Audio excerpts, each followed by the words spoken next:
Good morning, students. Welcome to Ashadeep Senior Secondary School, Pauti Road, Smalka. Students, today we read about भाषा, बोली, लिपि और व्याकरण.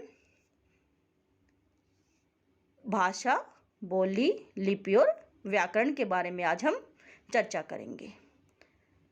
तो आपके सामने दो चित्र दिए गए हैं. पहले चित्र में पुस्तकालय अध्यक्ष जो है बच्चों को चुप रहने का इशारा कर रहा है और दूसरे चित्र में जो गार्ड है वो चालक को हरी झंडी दिखाकर ट्रेन को चलाने का संकेत दे रहा है.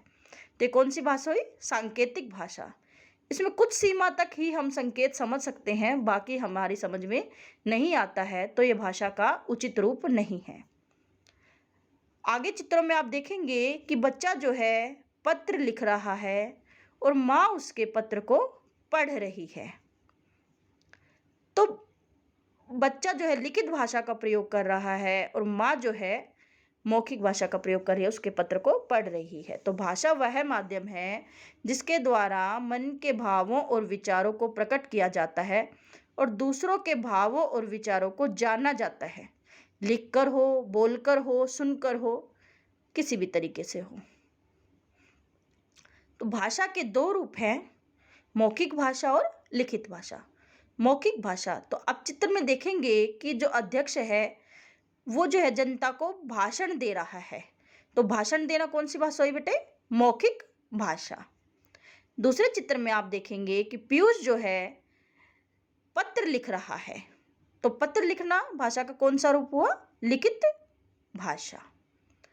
तो हिंदी भाषा जो है भारत के बहुत से हिस्से में बोली, समझी और पढ़ी जाती है. आज विश्व की सबसे अधिक बोले जाने वाली भाषाओं में हिंदी भाषा का दूसरा स्थान है. 14 सितंबर 1949 में भारत सरकार ने इसे राजभाषा के रूप में स्वीकार किया था. तो हिंदी भाषा के अलावा हमारी जो संविधान है उसमें बहुत सी भाषाओं को मान्यता दी गई है. हिंदी भाषा के अलावा कौन सी भाषाएं हैं? असमिया, बांग्ला, गुजराती, कन्नड़, कश्मीरी, कोंकणी, मलयालम, मणिपुरी, मराठी, नेपाली, उड़िया, पंजाबी, संस्कृत, उर्दू, सिंधी, तमिल, तेलुगु, बोडो, डोंगरी, मैथिली और संथाली. इन सभी भाषाओं को भी भारतीय संविधान में मान्यता दी गई है. उपभाषा.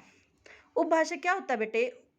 उपभाषा किसी भाषा के सीमित क्षेत्र में बोली जाती है, यानी कि छोटे से एरिया में बोली जाती है. जैसे मथुरा के आसपास ब्रज भाषा का उपयोग किया जाता है. बोली. बोली क्या होती है? बोली किसी प्रांत के बहुत छोटे से क्षेत्र में बोली जाती है. इसमें साहित्यिक रचनाएं नहीं होती हैं. और उपभाषा में क्या है? साहित्यिक रचनाएं होती हैं. बोली में साहित्यिक रचनाएं नहीं होती है. जैसे हरियाणवी हमारी है, राजस्थानी है, लेकिन ब्रज जो है उसमें जो है साहित्यिक रचनाएं की गई हैं. ठीक है बेटे. आगे क्या है? बोली.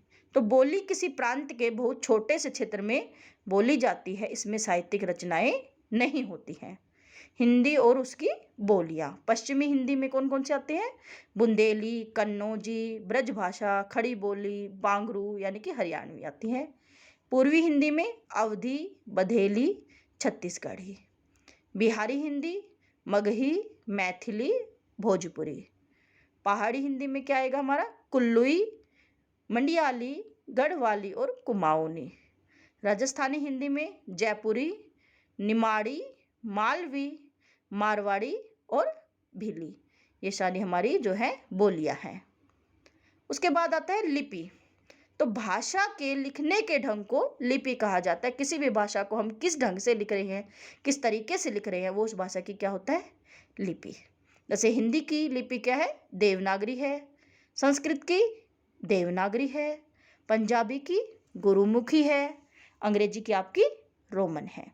तो भाषा को लिखने का जो ढंग है, तरीका है, उसे हम क्या कहते हैं? लिपि कहते हैं. इसके बाद हमारा आता है व्याकरण. तो व्याकरण क्या होता है बेटे?